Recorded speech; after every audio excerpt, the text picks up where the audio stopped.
Welcome to the Rim Break Rodeo. We hope this video helps.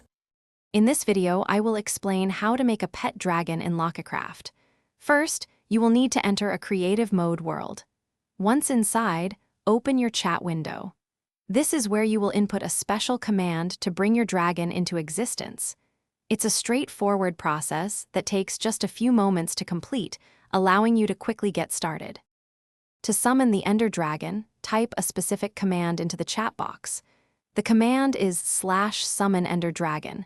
Make sure to spell it exactly as shown, including the underscore.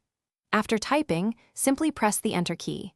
You will then see the mighty Ender Dragon appear in your world, ready for interaction.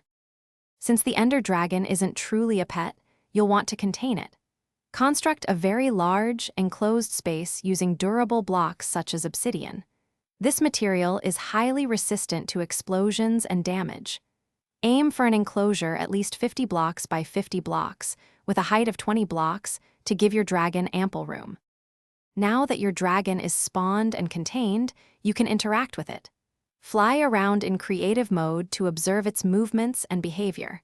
While it won't be a traditional pet, you can still enjoy its presence in your world.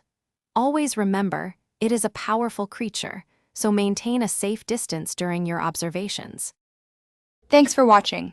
Consider subscribing if we helped you.